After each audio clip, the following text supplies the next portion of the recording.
First of all, I want to acknowledge Claire. Claire won't remember me, but I remember Claire well because Claire was on the very first Spirit of Anzac tour in 2005, and I was on the second one in 2006. And you were the pioneers, but we were the ones that went through and fixed things up. We always said, didn't we? But I want to acknowledge the Spirit of Anzac because we heard from Brianna this morning.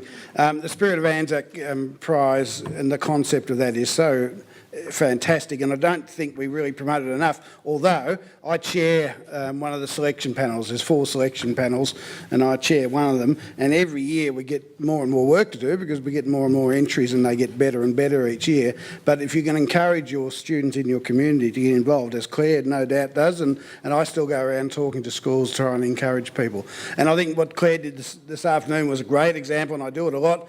Pass around a little tin of knickknacks. Now the beauty of that is I often go to schools and challenge them, tomorrow, come back to school, I won't be here, but come back and bring back some things you've got from home that you've been able to get from your grandparents or someone. And sometimes I get some really weird stories from teachers about some of the things that do end up being brought back in the next day that shouldn't, including in one case some weapons. So it could be a bit dangerous. I've been a very proud councillor at Casey since 1997. I was in the very first lot of councillors, and I'm the only one still there from the very first lot. So I've been there a long time, and one of the things I like about being a councillor is obviously being involved in the community and taking up challenges and spreading messages and helping get things up and running.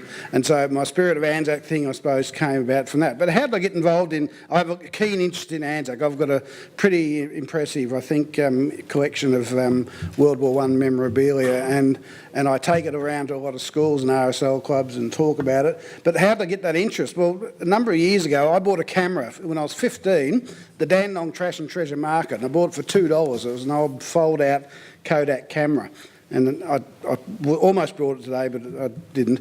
And I often take it around for talks and I show it to people and I pull it out, and the kids love it because the technology is fantastic. You know, you pull it out, you have to pull the lid out, and then the lens comes out on a sliding rail, and you have to show them how to load the film up. It's not digital. It also has it's an autographica pen, which means it has a pen on it, but you open up a little window on the back of the film and you can write and scratch into the film the date and whatever you want to do. And I bought that, and one day someone looked at it and said, it's got someone's name written on this case. And so, because I'd always thought, wouldn't it be fascinating to know who it was that owned it? And it turned out it was a soldier, and he was a private in the Australian Army, and at that point someone said to me, you can actually go online and do some research. So I did, and I found him. I found him online. He was born in Melbourne and born and bred in Melbourne, never married, served on the Western Front. He was wounded in Belgium and then came back to Australia. But he also did go at some point. He was over in Cairo, in Egypt, in Cairo. And but the interesting thing about reading online stuff, Claire, was when I read this guy's, it was stuff that you probably wouldn't want your family to be reading, because this guy had a fantastic history of extracurricular activities that gave him all sorts of punishments and illnesses and requirements for interment. But yeah, that whole thing is just so interesting to be able to go online and do it. And so since I've done that with my grandfather's records and discovered that my grandfather, who was, I grew up referring to him as the silly old bugger from Mildura, turned out was a war hero. He served in England in the Notts and Derby Regiment, and he went to the Western Front. He was wounded twice, each time refusing to be taken back home. He stayed on, and then went back to England, got married, moved to Australia, migrated, started a family, etc. And then in the Second World War, enlisted with the Australian Army.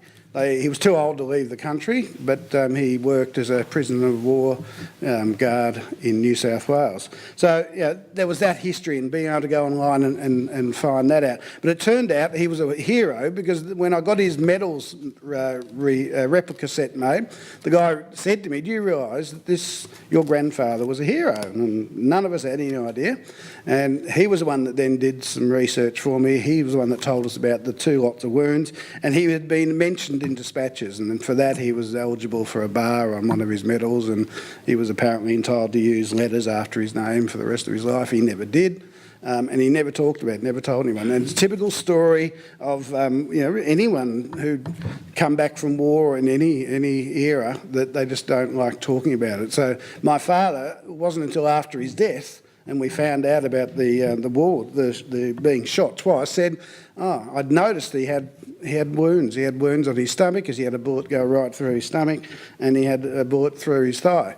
And he said he had no idea because his father would never talk about it. So what I always say to, because I'm a teacher, I always say to my students, get out there and you talk. Go and talk to your relatives about whatever it is, whether it's to do with war history or just their growing up in Australia or wherever they've come from. So encourage that to do that. I'm here today to talk about, though, this project. It's our Living Memorial project, and the City of Casey a number of years ago, if I can get back to my proper notes,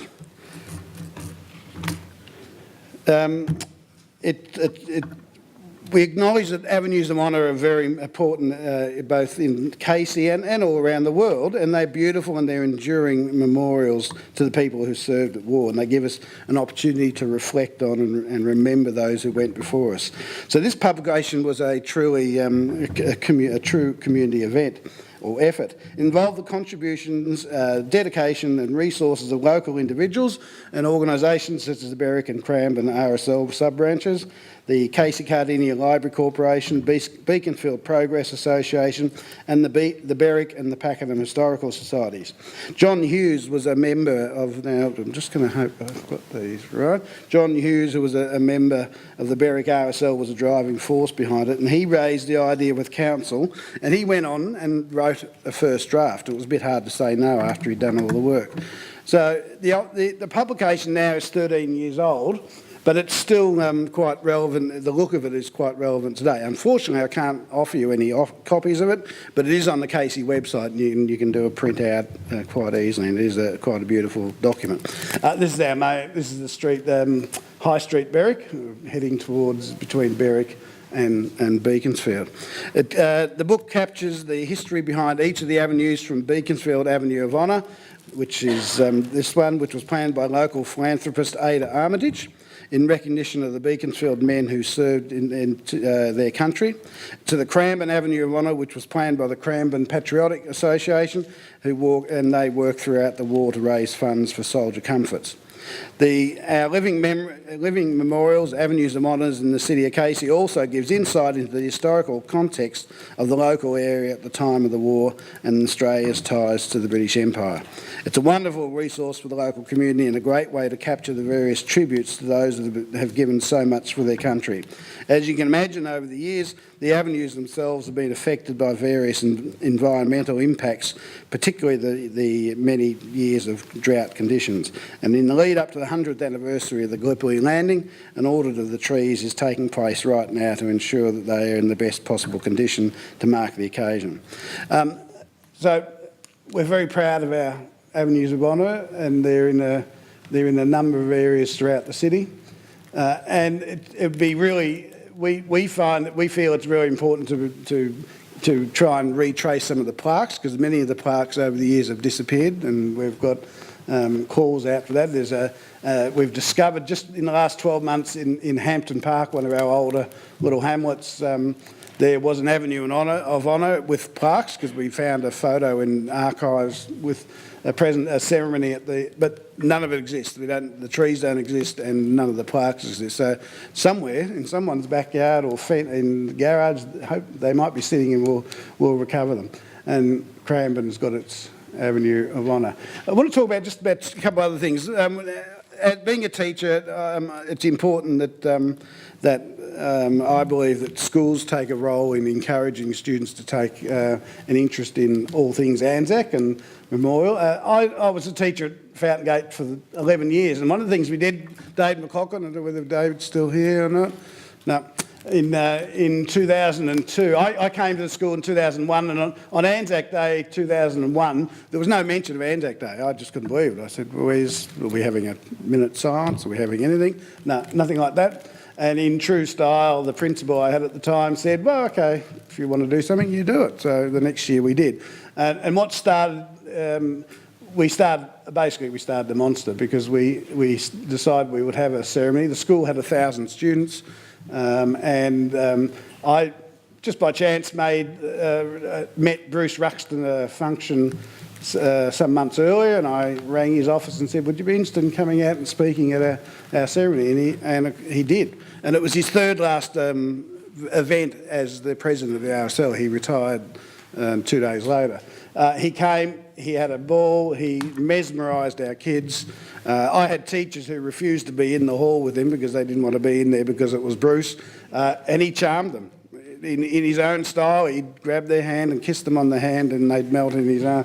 And so Bruce did it, and as a result, we had no trouble ever getting guest speakers. Bruce himself organised Peter Cosgrove for us the next year. Unfortunately, 2 days before Peter was sent to Timor, I think it was, he had to go overseas.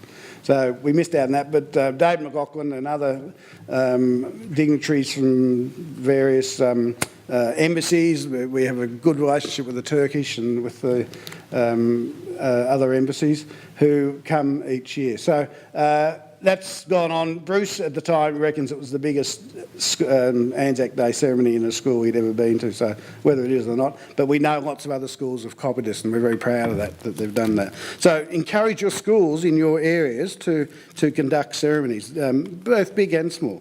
One of the things my school's very proud of is we adopted through the Shrines program the Korean War Veterans Association. They have a program called the Adopt a Ex-Serviceman Service Association.